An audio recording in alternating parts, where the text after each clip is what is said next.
اپنے کمرے میں پہنچ کر میں نے دروازہ اندر سے لاک کیا اور کوٹ کی جیب سے اپنا مارک 2 ریڈیو ٹرانسمیٹر نکال کر ایئر پیس کان میں لگایا اور بےتابی سے کل دبا کر آلے کو آن کیا۔ مجھے فوراً ہی کانوں میں کھڑکھڑاہٹ سنائی دی۔ مجھے لگا کہ میں نے کسی کے بات کرنے کی آواز بھی سنی ہے، لیکن الفاظ واضح نہیں تھے۔ مجھے اب اپنے ٹرانسمیٹر کے اینٹینا کی مطلوبہ سمت کا بخوبی اندازہ تھا۔ میں نے اینٹینا کے رخ میں 1-2 بار رد و بدل کیا۔ اچانک میرے کانوں میں ایک مردانہ آواز آئی۔ کوئی خالص برطانوی لہجے میں انگریزی میں بات کر رہا تھا۔ آواز خاصی کراری تھی۔ راگنی جی، سیاست کی مجبوری ہے کہ مجھے خود کو ویجیٹیرین ظاہر کرنا پڑتا ہے، ورنہ انگلینڈ میں تو سٹیک اور فش اینڈ چپس میری روزمرہ کی مرغوب غذائیں تھیں۔ مجھے پتا ہے تم دونوں بھی ویجیٹیرین نہیں ہو، صرف آج یہاں جیسے تیسے سبزی، دال اور پنیر وغیرہ کھا کر گزارا کر لو۔ آج شام سے ہم ہر روز اپنے ونگ کے ڈائننگ ہال میں اپنی پسند کے کھانے منگوا کر موج کریں گے۔ اس کی بات سن کر لکشمن اور راگنی نے مل کر قہقہ لگایا۔ کرشنا نے اپنی بات جاری رکھتے ہوئے کہا، ڈل جھیل کی مچھلی میں اب پہلے جیسا مزہ نہیں رہا، اس لیے میں ہوٹل انتظامیہ کو حکم دوں گا کہ سری نگر سے باہر کی جھیلوں یا دریاؤں کی مچھلی ہمارے لیے منگوائے۔ ہوٹل کا جی ایم سناتن تو میرے اشارے پر آسمان سے تارے توڑ کر لانے کو تیار رہتا ہے۔ میرے ہر دورے سے پہلے اعلیٰ ترین شرابوں کا ذخیرہ منگوا لیتا ہے۔ ہندوستانی فضائیہ کا سربراہ ایس پی تو کشمیر کے ہر دورے میں ان کی شرابوں کے لالچ میں روز رات کا کھانا اسی ہوٹل میں کھاتا ہے۔ وہ لفنگا تو مذہب کے اعتبار سے بھی نان ویجیٹیرین ہے، گوشت کے پکوانوں پر بڑھ بڑھ کر ہاتھ مارتا ہے اور ساتھ ہی جام پر جام حلق میں انڈیلتے رات گزار دیتا ہے۔ ایس پی انجینئر کا نام سن کر میرے کان کھڑے ہو گئے۔ اگر وہ سری نگر پہنچ چکا ہے تو کرشنا مینن کے بیان کی روشنی میں اسے آج رات کے کھانے کے وقت لازماً گرینڈ پیلس ہوٹل آنا چاہیے۔ نان ویجیٹیرین کھانوں کے ساتھ پینے پلانے کی یہ محفل یقیناً ہوٹل کے کرشنا مینن کے لیے مخصوص ونگ میں سجائی جانے والی ہے۔ ہو سکتا ہے ہندوستانی بری فوج کا سربراہ جنرل تھمیا بھی اس میں شریک ہو جائے۔ ایسی صورت میں غالب امکان یہ ہے کہ اس طوفان بدتمیزی سے پہلے یہی وہ اہم اجلاس منعقد کیا جائے جس کے لیے یہ سب یہاں اکٹھے ہوئے ہیں۔ ادھر میں یہ سوچ ہی رہا تھا کہ راگنی نے کرشنا مینن سے پوچھ لیا، کیا آج کی محفل نشاط میں آرمی چیف بھی شامل ہوں گے؟ مجھے ان سے ملنے کا بہت اشتیاق ہے۔ اس کی بات سن کر کرشنا مینن نے چونک کر پوچھا، کون؟ General tummy? جنرل تھمیا کی عرفیت؟ نہیں محترمہ، توبہ کرو، اس کا بس چلے تو میری شکل بھی نہ دیکھے۔ میرے ساتھ ان میٹنگز کے لیے بھی وہ مجبوراً آیا ہے۔ میں مانتا ہوں کہ مجھے بھی وہ ایک آنکھ نہیں بھاتا، پتہ نہیں اپنے آپ کو کیا چیز سمجھتا ہے وہ۔ دوسری جنگ عظیم میں انگریزوں کی فوج میں کچھ چاند ماری کر لی تھی تو اس کا یہ مطلب تھوڑی ہے کہ اپنے آپ کو سکندر اعظم سمجھنے لگے۔ پنڈت نہرو کے سوا ہم میں سے کسی سیاستدان کو گھاس نہیں ڈالتا جنرل مہاتما۔ کرشنا مینن کی بات پر راگنی نے حیرت کا اظہار کیا تو لکشمن نے اسے کہا، کرشنا جی ٹھیک کہہ رہے ہیں، تھمیا جی کو یہ ایک آنکھ نہیں بھاتے۔ تمہیں پتا ہے کرشنا جی سے اختلافات کی وجہ سے انہوں نے پچھلے سال فوج کی سربراہی سے استعفیٰ دے دیا تھا۔ راگنی نے کہا، ہاں مجھے یاد آیا، اخباروں میں بڑی بڑی خبریں لگی تھیں، لیکن شاید پنڈت نہرو جی نے ان کا استعفیٰ قبول نہیں کیا تھا، لیکن مجھے تفصیل کا نہیں پتا۔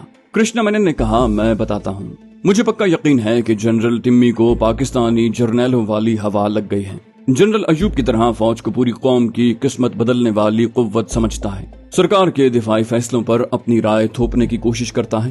پچھلے سال ایک اجلاس میں میرے ایک فیصلے پر اعتراض اٹھایا تو میں نے صاف کہہ دیا کہ ٹمی جی، تم صرف ایک سرکاری ملازم ہو، تمہارا کام حکم پر چپ چاپ عمل کرنا ہے، اپنی مرضی بتانا نہیں۔ اگر وزارت دفاع کا کوئی فیصلہ قبول نہیں تو استعفیٰ دے کر گھر چلے جاؤ، ہمارے پاس قابل اور تجربہ کار جرنیلوں کی کمی نہیں۔ ہندوستانی فوج صرف تمہارے آسرے پر نہیں چل رہی۔ بس پھر کیا تھا، اجلاس سے اٹھ کر چلا گیا اور استعفیٰ بھجوا دیا۔ راگنی نے حیرانی سے کہا، اچھا، پنڈت نہرو نے اس کا استعفیٰ مسترد کیا تو آپ نے ان سے اعتراض نہیں کیا؟ کرشنا مینن نے کہا، پنڈت جی پکے سیاستدان ہیں، انہوں نے مجھے بلا کر سمجھایا کہ جنرل ٹمی کا استعفیٰ قبول کرنے سے فوج میں بے چینی پھیلنے کا خطرہ ہے۔ بڈھا کتنا بھی خود پسند اور خر دماغ سہی، فوج میں سب سے تجربہ کار ہونے کی وجہ سے اس کی بہت عزت ہے۔ اس ملاقات میں اندرا جی بھی موجود تھی۔ انہوں نے کہا کہ بس 1 سال کی تو بات ہے، اگلے سال تو ملازمت پوری ہونے پر وہ خود ہی ریٹائر ہو جائیں گے۔ میں نے پنڈت اور اندرا جی کی بات مان لی، اب تو اس سے جان چھوٹنے میں بس 2-3 مہینے ہی رہ گئے ہیں۔ راگنی نے کہا، اس کا مطلب ہے جنرل ٹمی کل دوپہر کے کھانے کے بعد ہی اجلاس میں آئے گا۔ کرشنا مینن نے کہا، ہاں، اس کی خود سری کا اندازہ اس بات سے لگا لو کہ وہ بضد تھا کہ سیکیورٹی کے خدشات کی وجہ سے یہ تمام اجلاس فوجی چھاؤنی میں ہی منعقد کیے جائیں۔ میں نے سمجھایا کہ پچھلے 2 دن سے سارے راستوں کی اتنی سخت نگرانی کی جا رہی ہے کہ کسی مشکوک شخص کا سری نگر میں داخل ہونے کا سوال ہی پیدا نہیں ہوتا، اور ہوٹل گرینڈ پیلس میں اجلاس چھاؤنی سے کہیں زیادہ محفوظ ہے، کیونکہ یہاں حفاظتی حصار اتنا سخت ہے کہ کوئی بھی مشکوک شخص فوراً نظروں میں آ جائے گا، جبکہ چھاؤنی میں تعینات کسی بھی 300 روپے تنخواہ والے گرکھے کو خرید لینا بچوں کا کھیل ہے۔ لکشمن نے کہا، میرے ساتھی 3 دن سے ہوٹل کی عمارت، عملے اور یہاں ٹھہرنے والے مہمانوں پر گہری نظر رکھے ہوئے ہیں۔ کوئی مشکوک شخص ہماری نظروں سے نہیں بچ سکتا۔ ابھی تک کوئی خطرے والی سرگرمی سامنے نہیں آئی۔ ہماری آمد سے پہلے سے ہی تمام مہمانوں کو مکمل تلاشی کے بعد ہوٹل میں داخل ہونے کی اجازت دی جا رہی ہے۔ کرشنا مینن نے کہا، مجھے تمہاری صلاحیتوں پر پورا بھروسہ ہے لکی۔ یہ بتاؤ تمہاری سیاسی سرگرمیاں کیسی چل رہی ہیں؟ اپنے علاقے کا باقاعدگی سے چکر لگا رہے ہو نا؟ خیال کرنا پنڈت نہرو سے تمہیں پارٹی ٹکٹ دینے کی سفارش پر مجھے شرمندگی کا سامنا نہ کرنا پڑے۔ تمہارے مقابلے میں ٹکٹ کی امید رکھنے والا دھڑا بھی کم طاقتور نہیں ہے۔ لکشمن نے ہنستے ہوئے کہا، آپ فکر نہ کریں کرشنا جی، میں اپنے حلقے میں اندھا دھند پیسہ لگا رہا ہوں۔ کئی کنویں کھدوائے ہیں، 2 پاٹ شالہ اور 1 گاؤ شالہ بھی بن رہے ہیں۔ اگلے مہینے شری کرشن کے مندر کی بنیاد رکھنے کے لیے آپ کو بلواؤں گا۔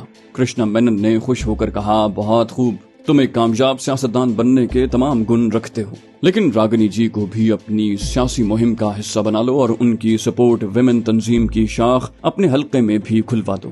عورتوں کی ترقی آئندہ انتخابات میں کانگریس کا اہم نعرہ ہوگا، کیونکہ پنڈت نہرو جی اپنی صحت کی طرف سے فکر مند ہیں۔ اپنی وزیر اعظم کی کرسی اپنی بیٹی اندرا گاندھی کو سونپنے کی تیاری کر رہے ہیں، اسی لیے پچھلے سال انہوں نے اندرا گاندھی جی کو کانگریس کی سربراہ منتخب کروا دیا تھا۔ لکشمن نے مسرور لہجے میں کہا، اندرا جی تو مجھ سے بہت خوش ہیں۔ پچھلی بار آپ کے ساتھ پرائم منسٹر ہاؤس گیا تھا تو انہوں نے خاص طور پر بلوا کر پوچھا تھا کہ میرے علاقے میں کانگریس کی کیا پوزیشن ہے۔ میں نے یقین دلایا کہ اگلے الیکشن میں بھی ہمیں کوئی نہیں ہرا سکتا، تو وہ خوش ہو گئی تھی۔ وہ تینوں اس دوران کھانا بھی کھا رہے تھے اور ادھر ادھر کی باتوں کا سلسلہ بھی جاری تھا۔ میں نے اندازہ لگایا کہ کرشنا مینن اب پہلے کی طرح راگنی پر ریشہ ختمی ہونے کا اظہار نہیں کر رہا۔ اس کی وجہ میں نے کومل سے راگنی کا تقابل اور کومل کی واضح برتری ہی سمجھی۔ خدا خدا کر کے ان کی گفتگو سے اظہار ہوا کہ وہ لوگ کھانا کھا چکے ہیں اور اب چائے پینے کے بعد وہ اپنے لیے مخصوص ہوٹل کے ونگ میں جانے کا ارادہ رکھتے ہیں۔ میں نے اپنا مارک 2 بند کر کے اس کی مخصوص جگہ چھپایا اور اپنے کمرے سے نکل کر حت الوسع تیزی سے چنار ریسٹورانٹ کی طرف چل دیا۔ جب میں ریسٹورانٹ کے عالی شان ہال میں داخل ہوا تو وہ تینوں اپنی میز پر چائے سے لطف اندوز ہو رہے تھے۔ میں پرسکون قدموں سے ان کی طرف بڑھا، لیکن میں میز سے چند گز ہی دور تھا کہ قریبی میز سے بظاہر نفیس اور قیمتی سوٹ میں ملبوس 2 گراڈیل افراد اٹھے اور میری راہ میں حائل ہو گئے۔ ان میں سے ایک نے میرے کان میں کہا، ایکسکیوز می سر، کیا ہم آپ سے 1 منٹ کے لیے بات کر سکتے ہیں؟ ان کے چہرے کرخت لیکن لہجہ خاصا شائستہ تھا۔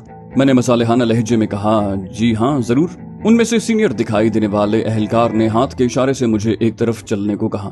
ایک الگ تھلگ کونے میں پہنچنے کے بعد اس نے مجھے مخاطب کر کے کہا، سر کرپیا ناراض نہ ہوں، اس ٹیبل پر ہمارے رکشا منتری لنچ کر رہے ہیں، عام جنتا کو وہاں جانے کی انومتی نہیں ہے۔ میں نے ناراضی ظاہر کرنے کی بجائے مسکراتے ہوئے مخصوص روتکی جھلک والے لہجے لیکن انگلش زبان میں کہا، میں بالکل ناراض نہیں ہوں اور مجھے اچھی طرح معلوم ہے کہ وہ کرشنا مینن جی ہیں۔ مجھے دیکھ کر خوشی ہوئی کہ آپ لوگ الرٹ ہیں۔ آپ چاہیں تو میری جامع تلاشی کر کے تسلی کر سکتے ہیں کہ میں نہتا ہوں۔ ویسے میں یہ تسلی کرنے کے بعد ہی ان سے ملنے جا رہا ہوں کہ وہ لنچ سے فارغ ہو چکے ہیں۔ میں نہیں سمجھتا کہ جنتا کو اپنے لیڈر سے ملنے کے لیے کسی اجازت کی ضرورت ہے۔ میری بات سن کر وہ کچھ جزبز ہوئے، پھر اسی افسر نے انگلش میں کہا، آپ ٹھیک کہہ رہے ہیں، لیکن ان کا یہ لنچ پرائیویٹ مصروفیت ہے، اس میں مداخلت مناسب نہیں۔ میں نے کہا، اچھا ٹھیک ہے، آپ ایسا کریں، میری درخواست ان تک پہنچا دیں، اگر وہ مناسب سمجھیں گے تو مجھ سے مل لیں گے۔ سینئر اہلکار نے فیصلہ کن لہجے میں کہا، نو سر، ہمیں اس کی بھی اجازت نہیں۔ کرشنا جی مزاج کے بہت سخت ہیں، ہماری نوکری داؤ پر لگ جائے گی۔ میں نے کہا، چلو ٹھیک ہے، لیکن آپ مجھے انہیں میز کے پاس سے گزرتے ہوئے سلام کرنے کی اجازت تو دے دیں گے۔ ان دونوں نے ایک دوسرے کی طرف دیکھا اور پھر سینئر اہلکار نے کہا، ٹھیک ہے، ہمیں اس پر کوئی اعتراض نہیں ہے، لیکن آپ ٹھہر کر ان سے بات نہیں کریں گے۔ میں نے اس پابندی کو قبول کر لیا۔ ہم تینوں واپس چل پڑے۔ میں ان دونوں سے چند قدم آگے تھا۔ میں جمع قدموں سے آگے بڑھا اور کرشنا مینن، لکشمن اور راگنی کی میز کے قریب سے گزرتے ہوئے کرشنا مینن کی طرف دیکھتے ہوئے دوستانہ لہجے میں ہانک لگائی، سپہر بخیر کرشنا جی، میری خوش قسمتی ہے کہ آپ کا دیدار ہوا۔ اقوام متحدہ میں ریاست کشمیر پر آپ کی تقریر لاجواب تھی۔ میں نے اس بار بھی روتکی لہجہ اور انگلش زبان ہی اختیار کیا تھا۔ लक्ष्मण और रागिनी के लिए पहचानना आसान नहीं था कि उस वक्त दर हकीकत रोहित शेखर बात कर रहा है। मेरी गैर मुतवक्के मुदाखलत पर कृष्णा मेनन लक्ष्मण की कोई बात सुनते सुनते चौंका और फिर खुशामदी अल्फाज सुनकर उसके चेहरे पर बेसाख्ता मुस्कुराहट दौड़ गई और उसने सर हिलाकर मेरे इजहार खैर सगाली पर खुशी का इजहार किया। ताहम मैं अपने वादे के मुताबिक उसकी मेज के पास रुकने की बजाय आगे बढ़ता चला गया। इस दौरान मैं देख चुका था कि मुझे अच्छी तरह देखने के बावजूद लक्ष्मण और रागिनी के चेहरे पर शिनासाई के कोई तासुरात मौजूद नहीं है। मुझे अपने मौजूदा भेस पर मजीद इत्मीनान महसूस हुआ। मैं लगभग 20 गज के फासले पर मौजूद एक मेज पर जा बैठा और चंद ही लम्हों के बाद एक वेटर ने मेन्यू लाकर मेरे सामने रख दिया। अपने लिए वेजिटेरियन खाने का इंतखाब करते और बादज़ां ऑर्डर देते हुए मैं देख रहा था कि कृष्णा मेनन ने वक्फे से 2-3 मरतबा मेरी तरफ देखा। अपनी पेशरफ्त का मुनासिब असर देखकर मैंने इत्मीनान का सांस लिया। फिर मैं उसकी तरफ से तवज्जो हटाकर खिड़की से बाहर दिखाई देने वाले दीदा ज़ेब सब्ज़ार का जायजा लेने लगा। दूर बाएं तरफ होटल के स्टाफ की कॉलोनी दिखाई दे रही थी, जहां कोमल शायद कृष्णा की शान में चंद कसीदे पढ़ने के बाद अपनी नींद पूरी कर रही होगी। कुछ देर में खाना आ गया। बाजार में कई जगह मखसूस कश्मीरी कहवा पीने की वजह से मुझे अच्छी खासी तेज भूख लग रही थी और बादज़ां बिल पर मनोहर की हैसियत से दस्तखत करने के बाद हस्बे मामूल वेटर को 10 रुपए टिप से भी नवाजा। इस दौरान में कृष्णा मेनन अपने लाओ लश्कर समेत वहां से जा चुका था। रेस्टोरेंट से निकलकर मैं लॉबी में पहुंचा। उस वक्त इस्तकबालिया पर उस फ्रंट ऑफिस मैनेजर की ड्यूटी थी जिसने कृष्णा मेनन जी का खैर मकदम किया था। मैंने रुककर उससे कुछ रस्मी सलाम दुआ की और होटल के खूबसूरत माहौल के साथ साथ चिनार रेस्टोरेंट के खाने और होटल के अमले की सर्विस के आला मेयार की तारीफ की। वो मेरी बात सुनकर खुश हो गया और शुक्रिया अदा करने के बाद मुझसे बतौर खास मेरा नाम और कमरा नंबर पूछा और जरूरत पड़ने पर किसी भी वक्त राब्ता करने की दरखास्त की। अपने कमरे में पहुंचकर मैंने दरवाजा अंदर से बंद किया और फिर अपना मार्क 2 निकालकर उसका एंटीने का रुख कृष्णा मेनन और उसके ताइफे के लिए मुख्तस होटल के अकबी विंग की तरफ करके ईयरपीस कान में लगा लिया। बटन ऑन करते ही मुझे फौरन रागिनी की आवाज सुनाई दी। ताहम थोड़ी खड़खड़ाहट की वजह से बात समझने में कुछ मुश्किल पेश आई। मैंने फ्रीक्वेंसी वाली चरखी घुमाई तो एक जगह आवाज बिल्कुल साफ हो गई और एक एक लफ्ज साफ सुनाई देने लगा। इस दौरान मार्क 1 वाला सिगरेट लाइटर शायद दरमियान में रखी मेज पर मौजूद था, इसलिए मुझे वहां मौजूद 3 अफराद की आवाज वाज़े सुनाई दे रही थी। रागिनी ठेठ बरतानवी लहजे में इंग्लिश में कह रही थी, इस होटल का नाम ग्रैंड पैलेस नहीं बल्कि ख्वाबों का महल होना चाहिए। मेरे खुदा कितनी आलीशान इमारत और कैसा रूह परवर महल वकू है। उसकी बात सुनकर कृष्णा मेनन ने फख्र आमेज लहजे में कहा, इसलिए तो मुझे ये होटल सबसे ज्यादा पसंद है। इसके आसपास के नजारे भी दिल मोह लेने वाले हैं, बल्कि पूरा श्रीनगर ही बहुत खूबसूरत है। शाम को शिकारे में डल झील की सैर को चलेंगे, तब तुम्हें सही मानों में अंदाजा होगा कि कश्मीर को जन्नत क्यों कहते हैं। लक्ष्मण ने कृष्णा जी की तायद की, बोला, कश्मीर एक जादू का नाम है रागिनी, जो एक बार यहाँ आ जाता है फिर उम्र भर यहाँ बार बार आता है, या कम से कम यहाँ लौट कर आने की आरजू करते हुए आहें जरूर भरता है। कृष्णा ने शायद रागिनी को फिदा होने वाली नजरों से देखते हुए कहा, मैं कश्मीर पर बिला वजह तो आशिक नहीं हूँ। अब तो आपको मानना पड़ेगा रागिनी जी कि मेरी नजर हुस्न की बेमिसाल पारिक है। रागिनी ने जवाब में कदरे रूखेपन से कहा, कुदरत का हुस्न तो सबकी निगाहों में रोशनी भर देता है कृष्णा जी, उससे कोई कम मुतासिर होता है तो कोई ज्यादा। हो सकता है मैं यहाँ से जाऊँ तो कश्मीर की आपसे बड़ी आशिक बन चुकी हूँ। कृष्णा मेनन ने खिसियाने लहजे में कहा, हाँ हो सकता है। वैसे भी खवातीन का ज़ौक़ तो वैसे भी मर्दों से ज्यादा लतीफ होता है। बहरहाल आप लोगों की सोहबत में कश्मीर की सैर का और मजा आएगा। कल की मीटिंग के बाद परसों सुबह मुझे एसपी और जनरल टिम्मी के साथ हेलीकॉप्टर पर लद्दाख के दौरे पर जाना है। लक्ष्मण भी मेरे साथ जाएगा। वापसी पर हम गुलमर्ग चलेंगे, वहाँ तुम्हें कश्मीर का असल रंग रूप नजर आएगा। इस तमाम गुफ्तगू के दरमियान ये पहला मौका था कि मेरे मतलब की बात सुनने को मिली थी। कृष्णा मेनन के अल्फाज सुनकर हकीकतन मेरे कान खड़े हो गए थे। कृष्णा मेनन जनरल थिमिया और एयर मार्शल एसपी इंजीनियर के हमरा हेलीकॉप्टर पर तफरीही दौरे की गरज से तो लद्दाख नहीं जा रहा होगा। मैं हमतन समात बन गया था। उधर रागिनी कह रही थी, और क्या इतने सारे लोग एक हेलीकॉप्टर में जाएंगे? कृष्णा मेनन ने फख्र से भरपूर लहजे में कहा, हम सिकोर्स्की S-55 हेलीकॉप्टर में जाएंगे रागिनी जी। क्रू समेत 12 बंदे सफर कर सकते हैं उसने गालिबन रागिनी के चेहरे पर हैरानी और मरूबियत के आसार देखकर हेलीकॉप्टर की तारीफ जारी रखी। बोला, सिकोर्स्की हेलीकॉप्टर पूरे 100 मील फी घंटा की रफ्तार से उड़ सकता है। 3 साल पहले मेरी मंजूरी से ही तो ये अमेरिका से खरीदे हैं। हमें 2 घंटे में लद्दाख पहुंचा देगा। वो घटिया इंसान जनरल टिमी साथ ना होता तो मैं तुम्हें भी साथ ले चलता। रागिनी ने कहा, ना बाबा, मुझे उस शैतानी चरखे से डर लगता है। भगवान जाने कब उसका पंखा बंद हो जाए। उसके लहजे में खौफ महसूस करते हुए कृष्णा मेनन ने कहकहा लगाकर कहा, खौफजदा होने की जरूरत नहीं है रागिनी जी, ये जदीद तरीन और बहुत ही ताकतवर हेलीकॉप्टर है। 600 हॉर्स पावर का इंजन है इसका पंखा कभी बंद नहीं होगा। ये सब सुनते ही मेरा दिमाग बिजली की रफ्तार से सोच रहा था, काश मैं खान साहब से ट्रांसमीटर के जरिए सुनी जाने वाली गुफ्तगू महफूज करने का भी कोई आला मांग लेता। बहरहाल मेरा काम तो गुफ्तगू एहतियात से सुनने और अहम निकात तहरीर कर लेने से भी निकल सकता है। उधर उन तीनों की गुफ्तगू हेलीकॉप्टर और लद्दाख के दौरे से हटकर फजूल मौजूआत की तरफ मुड़ चुकी थी। वो तीनों इस दौरान पीते भी रहे थे। बिलाखिर लक्ष्मण ने अपने कमरे में जाकर आराम करने का इरादा जाहिर किया। ये सुनकर कृष्णा जी ने कहा, लेकिन मुझे तो बिल्कुल नींद नहीं आ रही। रागिनी जी भी बिल्कुल फ्रेश लग रही हैं। मेरा ख्याल है तुम जाकर सो जाओ। इस दौरान हम दोनों 1-2 जाम और पियेंगे और गपशप लगाएंगे। क्यों रागिनी जी? रागिनी ने कहा, मुझे भी कुछ गुनूदगी महसूस हो रही है। मेरा ख्याल है 1-2 घंटे की नींद लेना बेहतर रहेगा ताकि रात की महफिल के लिए बिल्कुल तरोताजा हो जाऊं।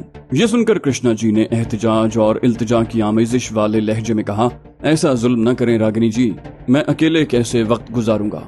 बस आधा पौना घंटा मेरा साथ दो, उसके बाद मुझे भी पूरा सुरूर चढ़ जाएगा और मैं सो जाऊंगा। मैं इस फरमाइश के पस मंजर में मौजूद शर्मनाक इरादे को बखूबी समझ रहा था और मुंतजिर था कि इस घिनौनी खींचातानी में कौन फातेह ठहरता है। रागिनी ने कृष्णा की फरमाइश को टालने की कोशिश की, लेकिन लक्ष्मण ने बज़ाहिर इल्तिजाया लेकिन दर हकीकत पोशीदा सरजनिश वाले लहजे में कहा, रागिनी, कृष्णा जी इतने मान से तुमसे दरखास्त कर रहे हैं, तुम इस तरह कैसे इनका दिल तोड़ कर जा सकती हो? बस थोड़ी देर की तो बात है। खुदा जाने लक्ष्मण के लहजे में पोशीदा असल मफहूम ने काम दिखाया या रागिनी सिर्फ रस्मी मज़ाहमत कर रही थी। बहरहाल वो मजीद हुज्जत किए बगैर अपने कमरे में जाने के इरादे से दस्तबरदार हो गई। मेरे ईयरपीस में आने वाली रगड़ की हल्की सी आवाज से अंदाजा हुआ कि लक्ष्मण ने अपना सिगरेट लाइटर उठाया है। उससे पहले भी वो कई बार उसे सिगरेट सुलगाने के लिए इस्तेमाल कर चुका था। वो यकीनन अपने कमरे में जा रहा था और उसकी गैर मौजूदगी में कृष्णा मेनन और रागिनी के दरमियान कैसी शतरंज की बाजी जमने वाली थी, इससे मुझे कोई दिलचस्पी नहीं थी। ताहम मैंने कृष्णा और उनके चमचों के दौरे लद्दाख के बारे में सोच में गुम होने की वजह से फौरी तौर पर अपना मार्क 2 बंद न किया और ईयरपीस भी कान से नहीं हटाया। मैं लक्ष्मण के कदमों की आवाज सुन रहा था। रास्ते में किसी ने लक्ष्मण को सलाम किया, जिसे खास से तकब्बुर आमेज लहजे में जवाब मिला। फिर लक्ष्मण अपने कमरे में दाखिल हुआ और जोर से दरवाजा बंद किया। उसके साथ ही वो गोया फट पड़ा। वो पहले दांत पीस पीस कर कृष्णा मेनन को गलीज गालियां बकता रहा। उसे दुनिया भर की मुमकिना और नामुमकिन मुगल्लजात से नवाजने के बाद उसके जहन की रौ फिरी और वो रागिनी को गालियां देने लगा। उसकी बातों से लग रहा था कि उसे यकीन है कि रागिनी उसके सामने कृष्णा मेनन से मुतनफ्फर होने का सिर्फ नाटक करती है, जबकि वो दरअसल खुद भी अपनी शर्मनाक अदाओं से कृष्णा मेनन को ललचाती है और दर हकीकत खुद भी उसकी तन्हाई रंगीन करने के लिए बेताब है। उसने रागिनी को एक गलीज लक़ब से नवाजते हुए इल्जाम लगाया कि रागिनी दरअसल बुढ़े कृष्णा की ख्वाहिश पूरी करने से इसलिए गुरेजा है कि वो उसे पूरी तरह तरसाकर और रिझाकर हमेशा के छड़े उस बुढ़े सियासतदान की घरवाली बनना चाहती है। खूब बक झक कर बिलाखिर वो बिस्तर पर दराज हो गया। उसकी सांसों की आवाज बता रही थी कि वो बस सोने वाला है। मैंने मार्क 1 से राब्ता खत्म करके ईयरपीस कान से निकाला।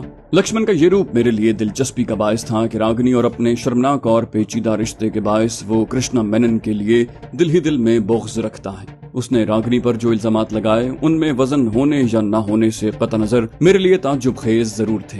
मैंने सोचा शायद इसकी इसी ज़हनी कैफियत को मैं कभी अपने मकसद के लिए इस्तेमाल कर सकूं। उसके बाद मेरा जहन एक बार फिर कृष्णा और दोनों हिंदुस्तानी अस्करी सरबराहों के दौरे लद्दाख की तरफ मरकूज हो गया। उनके इस दौरे का क्या मकसद हो सकता है, ये तो मेरे लिए समझना मुश्किल नहीं कि इस दौरे का ताल्लुक कम से कम पाकिस्तान से तो नहीं है। लद्दाख और तिब्बत हिंदुस्तान और चीन के दरमियान बरसों से मुतनाज़ इलाके हैं और इन दोनों मुल्कों के दरमियान इस हवाले से कई झड़पें हो चुकी हैं और एक दूसरे के इलाकों पर कब्जे की कोशिशें भी मुसलसल जारी रहती हैं। सन 1846 में सिख सल्तनत के खात्मे के बाद चीन के कब्जे में चला जाने वाला कश्मीरी इलाका अक्साई चिन पर भी हिंदुस्तान अपना दावा जमाता रहता है। शायद हिंदुस्तान की वजारत दिफा के ये करता धरता चीन पर अचानक हमले की साजिश को अमली शक्ल देने के लिए यहाँ इकट्ठे हुए हैं। मैं सोच रहा था कि साजिश के ताने बाने तो मुमकिन तौर पर कल के इजलास के बाद मुझ पर वाशिगाफ हो जाएंगे और मेरे जरिए इस साजिश की तफसीलात पाकिस्तान और बिलाखिर चीन तक पहुँच ही जाएंगी। उसके बाद चीन का काम है कि वो इस साजिश को कैसे नाकाम बनाता है। लेकिन मेरी इस तमाम दौड़ धूप का मेरे वतन को क्या फायदा पहुंचेगा? इस साजिश को जड़ों में ही तलफ करने के अलावा मैं अपनी हासिल करदा इन मालूमात को अपने वतन की सलामती के तहफ़्फ़ुज़ और इस्तेहकाम के लिए भी किस तरह इस्तेमाल कर सकता हूँ। मैं काफी देर तक गौर करता रहा। फिर मेरे जहन में एक ख्याल आया, ये तीनों अफराद हिंदुस्तान के दिफा में रीढ़ की हड्डी की हैसियत रखते हैं। अगर मैं किसी तरह इन्हें एक साथ जहन्नम रसीद कर दूं तो इस मुल्क के दिफाई हिसार में एक बड़ा शिगाफ पड़ जाएगा और ये कमजर्फ दुश्मन एक तवील अरसे तक मेरे वतन की तरफ मैली आंख से देखने की जुर्रत नहीं कर सकेगा। मुझे सिर्फ इतना करना है कि ये सब जब लद्दाख के दौरे पर जाएं तो इनका स्कॉर्स्की हेलीकॉप्टर रास्ते में ही तबाह हो जाए। ये ख्याल मेरे लिए इंतहाई हैजान अंगेज था। मुझे लगा कि इससे अच्छी तो कोई बात हो ही नहीं सकती। लेकिन फिर मैंने अपनी रगों में लहू की बढ़ती गर्दिश को मामूल पर लाकर ठंडे दिल से सोचने की कोशिश की। मैंने अपने आप को समझाया कि ये बहुत बड़ा और संगीन मामला है। मुझे इसके तमाम पहलुओं पर मजीद गहराई में जाकर गौर करने की जरूरत है। ये कोई बच्चों का खेल नहीं।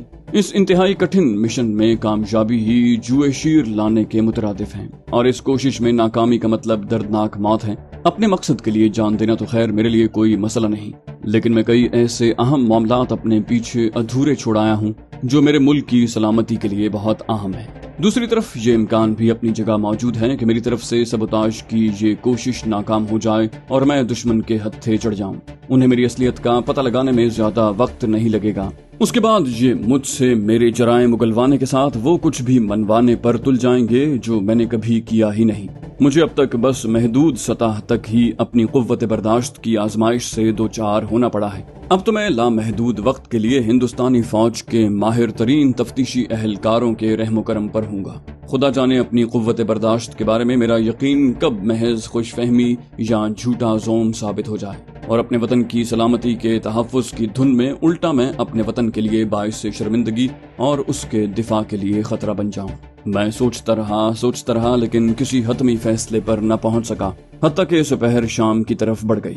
मैं शिद्दत से ख्वाहिश कर रहा था कि काश मुझे किसी तरह से खां साहब से मशवरा लेने का मौका मिल जाए।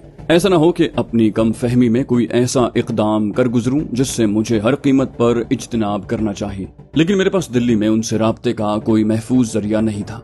थक हार कर मैंने मजीद सोच विचार रात तक के लिए मुलतवी कर दी।